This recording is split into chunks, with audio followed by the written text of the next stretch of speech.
कुछ चल रहा है महाराष्ट्र में, पहले तो मुझे बताइए कितना सही आप मानते हैं इसको। दूसरा ये कि अगर कोई भाषा के आधार पर मारपीट करेगा तो उसे सहन नहीं किया जाएगा, इस तरीके की बातें सरकार की तरफ से जरूर आई हैं, लेकिन ऐसा लगता है कि ये थप्पड़ मारने वाले, वीडियो बनाने वाले कानून को जेब में रख चुके हैं।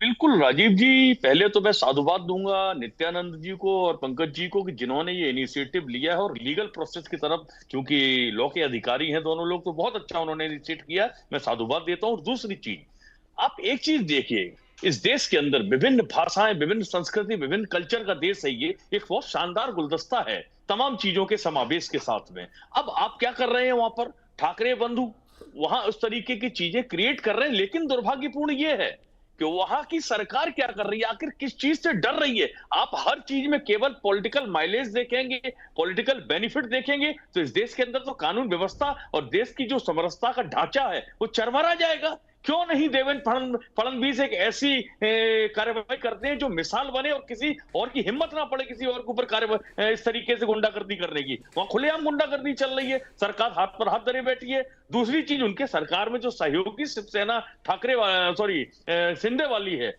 वो क्यों मौन है? आप डिप्टी सीएम है भाई, आप क्यों नहीं बोल पा रहे हैं? आप बोलिए ना कि मनसे का विरोध करिए, बोलिए कि मराठी भाषा क्षेत्रीय भाषा है, उड़िया भाषा क्षेत्रीय भाषा है, बंगाल में बोली जाती है क्षेत्रीय भाषा है, तमिलनाडु में तमिल बोली जाती है, कर्नाटका में कन्नड़ बोली जाती है, हर जगह की क्षेत्रीय भाषा है।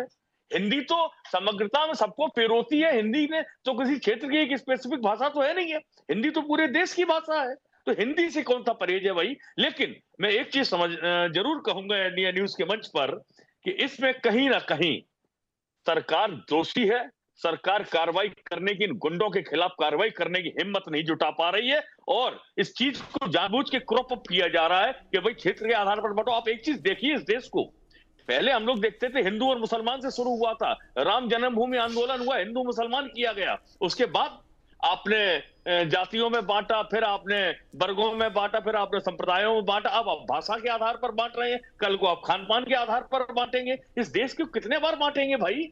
इसमें कोई, जब भारत का संविधान इतना सशक्त और जो आर्टिकल्स का उल्लेख हमारे आदरणीय दोनों अधिवक्ताओं ने किया है, बावजूद इसके उनका कोई पालन करने को सरकार तैयार नहीं है। क्यों नहीं है भाई? मैं तो समझना चाहता हूं कि देवेंद्र फडणवीस जी क्यों नहीं कार्रवाई कर पा रहे हैं? कौन सी वीकनेस है, कौन सी मजबूरी है, क्या कारण है? और एकनाथ शिंदे चुपचाप बैठे। अरे भाई, आपकी भी तो शिवसेना, अगर वो शिवसेना इतनी मजबूत है और मन से इतनी मजबूत है तो इसका मतलब फिर आपकी शिवसेना कमजोर है। आप केवल जोड़तोड़ की राजनीति से बैठे हुए सत्ता में। कार्रवाई हो तो दिखाई देनी चाहिए जनता। देखिए, ऐसा है, महाराष्ट्र के अंदर मुंबई एक बड़ी बिजनेस कैपिटल है देश की, और वहां सभी पूरे देश के और विदेशों के लोग वहां रहते हैं, काम करते हैं। अब आप इस तरीके से केवल एक भाषा की बात को लेकर आगे बढ़ाएंगे तो मैं समझता हूं वो जनता के साथ न्याय नहीं है, देश के साथ न्याय नहीं है, बल्कि अगर अपराध को देखकर तो वो देशद्रोह की श्रेणी में आता है। ना ठीक है, आपने बहुत कुछ कहा, आपने सरकार का यहां पर इशारा दिया। मुझे लगता है कि पहली से 5वीं तक का जो जीआर सामने आया था, सरकार ने उसे वापस लेकर